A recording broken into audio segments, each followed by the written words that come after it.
ustun.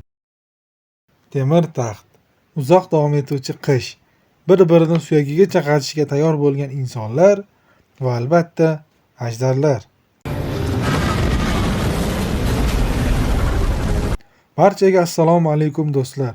Sezib turganingizdek, bu dasturimizda biz ko'plab muxlislarga tanish va ba'zilarga notanish bo'lgan ko'plab rekordlar qo'lga kiritgan, reytingi baland ba'zi bir saytlar va gigant darajadagi muxlislar talqiniga ko'ra dunyoning eng yaxshi seriallaridan biri deb e'tirof etilgan o'sha mashhur Taxtlar o'yini seriali haqida suhbatlashamiz.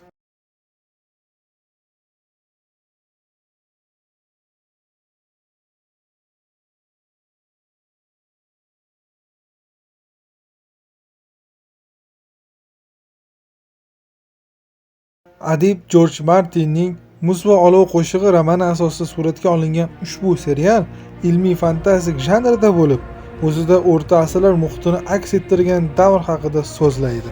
Serial o'zining murakkab syujeti va personajlari, qolaversa ushbu voqealar yuz beradigan olam muhitini ideal darajada tasvirlagan uchun ham barchaga birdek manzur kelgan.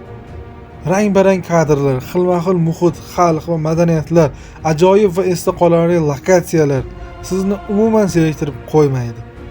Ayniqsa serialdagi kuchli tarixiy realizm uning eng katta pluslaridan biridir. Ya'ni o'rta asr tarixiga xos bo'lgan siyosat, hokimiyatning jirkanch o'yinlari, fitnalar, suiqasdlar, dahshatli hayot, qatl marosimlari va o'ta tabiiy ravishda suratga olingan jang sahnalari tomoshabinni ekranga so'zsiz mixlab qo'yishi aniq. Serial bir nechta syujet liniyalariga ega bo'lib, voqealar turli va rang-barang hududlarda ro'y beradi.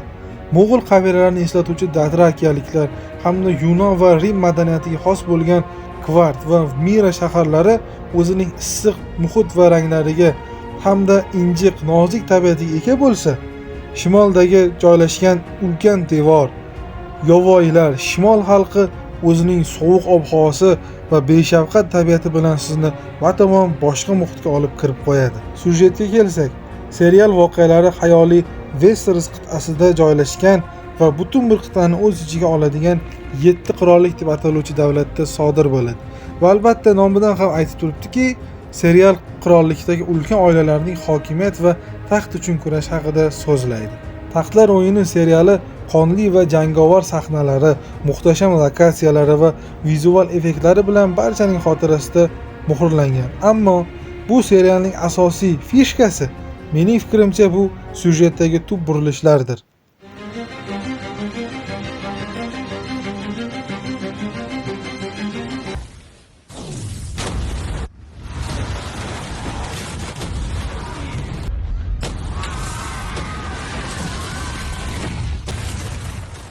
Mashhur Sherlock Holmes va Panjara ortida seriallarini yaxshi eslaymiz va u yerdagi biz deyarli taxmin qilib bo'lmaydigan voqealar ketma-ketligi, ya'ni syujetdagi tub burilishlar bizni hayajonga solardi. Va aynan shu jihat uchun ham bu seriallar barchamizga qadrlidir. Va siz menga ishoning-ki, Taxtlar o'yini seriali bunday kutilmagan voqealar va siz taxmin ham qila olmaydigan hodisalar bo'yicha yuqoridagi va shularga o'xshash proyektlarni ortda qoldirishi aniq. Shuni aytib o'tib ketishim kerakki, serial super darajadagi dialoglarga ham ega. Asar muallifi Jorj Martinning o'zi ham ba'zi bir qahramonlarning dialoglari uchun haftalab vaqt sarflagan va bu serialda o'z aksini topgan. Lord Varys. Oddiygina Varys. Men oqsuyaklardan emasman. Lord deb chaqirish shart emas meni. Lekin hamma sizni shunday deb sharaflaydi. Sizda ko'p yashaganmisiz? 5 yil. Negaligini so'rasam maylimi? Dunyo ajoyib va ulkan. Aksariyat odamlar tug'ilgan joyida yashaydi va o'lim topadi. Ular olamdagi go'zalliklarni ko'rishmaydi. Men esa aksariyat odamlardek bo'lishni xohlamayman. Aksariyat odamlar shahzoda bo'lib tug'ilishmaydi. Personajlar haqida gapiradigan bo'lsak, serialning yana bir ustun jihatlaridan biri bu albatta personajlardir. Ha do'stlar, Taxtlar o'yini shaxsiy fanatlariga ega bo'lgan, bir-birini takrorlamaydigan va bir-biri bilan raqobat qila oladigan, o'ta ayyor, shafqatsiz, mag'rur, jirkanch va oqko'ngil va o'ta murakkab qahramonlarga ega. Serialdagi personajlarning o'zgarish yo'li ham ajoyib yoritib berilgan. Masalan, serialda shunday personajlar borki, siz ularga serial boshi nafrat va jirkanch ko'z bilan qaraysiz. Fasl ketidan fasl o'tib, siz unga rahmingiz kela boshlaydi va sujet so'ngida siz hatto u personajdan faxr hissini ham tuyasiz. Jamie Lannister va Theon Greyjoylar bunga yaqqol misoldirlar.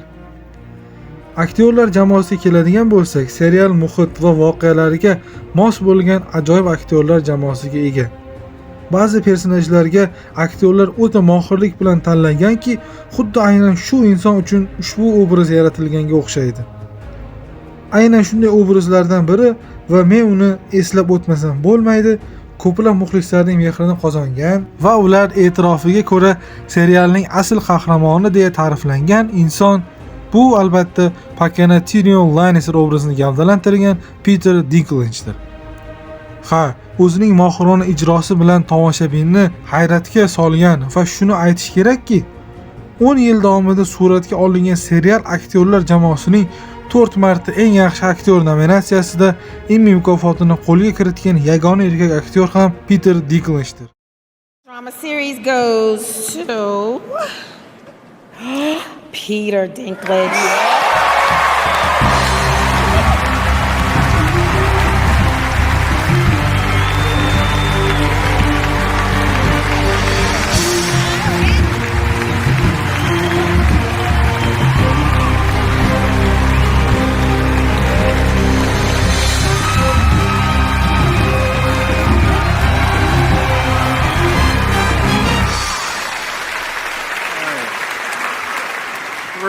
Really?